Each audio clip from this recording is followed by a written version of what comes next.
Shar Koach, continuing the series on important women in Jewish tradition. Here's another one, Devorah. She's well known. I have a few details that you might not know about her. First thing is Devorah. So we're all over the place. We did yesterday Nechama Leibowitz, which is like a current important woman. So this is from the Bible, from the Tanakh, all the way from the very beginning of the Nach, which is right after Joshua died. The leadership of the nation was transferred to different individuals who would pop up when there was a need and save the nation. So they were called the judges, right before the kings. It was this period of the judges. So the fourth judge was Devorah. Before her were Otniel, Ehud, and Shamgar, three other men. So she came to help the nation in the time of when Yavim Melech Canaan, king of Canaan, they were oppressing the Jews for 20 years. And Hashem sent her to help the Jews and to help their lot. So what are some details about her? She really stands out as an extremely unique person in Tanakh and definitely a very unique woman in all of Jewish tradition. She carried many titles and she was good in all these areas. So she was a prophetess. She had prophecy. So she was one of the 7 prophetesses in our tradition. You know who they might be? Anybody name them? So you can name some. Huldah, good. Okay, so you know the hard one. Okay, Huldah, Miriam, Sarah, Devorah, that's 4. What about Shmuel's mother? Hannah. And what about our holiday coming up? Esther and Abigail. Those are the 7 ones that are listed in the Gemara. So she was one of the 7 prophetess that are mentioned at least in the Bible. So that's one title, prophetess. Another one is she was a poet. So I don't know if she's she wrote a lot of poetry or something, but she has a beautiful song. It's Devorah's song, which is in the Tanakh. She was a businesswoman. Okay, the Midrash says that she owned palm trees in Jericho, orchards in Ramah, oil-producing olives in Beit El, and white earth in Tur Malka. So she had property. She had industry. She had things that made her money. And so she was well-versed in that. But her main thing in which she was also a judge.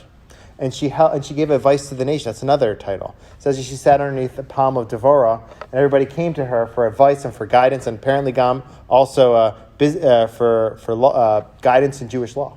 Now, but the title that she's well known for is that she was also a warrior. She went to war. In her time, she was the king Yavin Melech Canaan, the king of Canaan. They were oppressing the Jews, and he sent the head of his army was, what was his name? Sisera, yeah.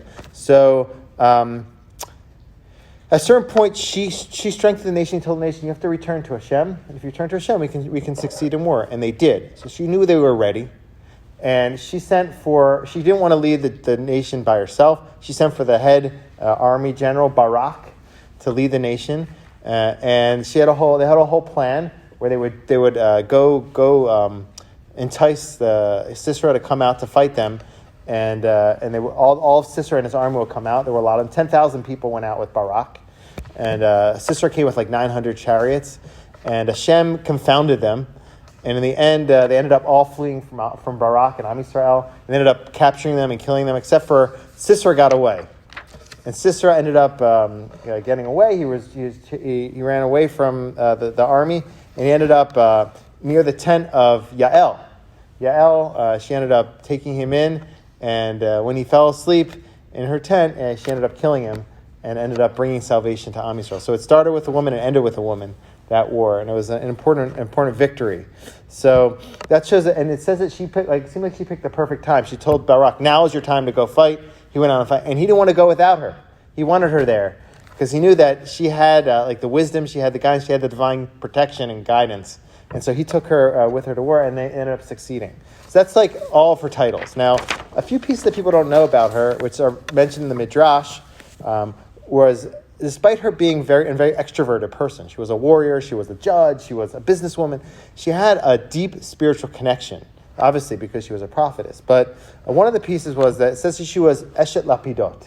That was her, Devorah Eshet Lapidot. She was the wife of Lapidot. Lapidot means wicks also. It means a few other things, but it says that she used to make large wicks in her early days before she became all these things. How did she start? Everybody has like an origin story. So it says that she was making oil and lights for the sanctuary. She was making wicks, and she made sure they were extra bright, so they would shine extra bright in the menorah. It says, God said, because of that, I will increase your light, because you wanted to increase my light. So see here, there's a piece where she's always like seeking to increase light in people's lives and in her own life. There's that piece, and there's another piece that people don't know about her. It says that in her song, at a certain point, she takes credit for herself, and due to that, she lost her prophecy. At a certain point, she says, all the people stopped living on walled towers in Israel. Like everybody was afraid. They were afraid of the enemy. And he says, until I was raised up in Israel before Devorah arose.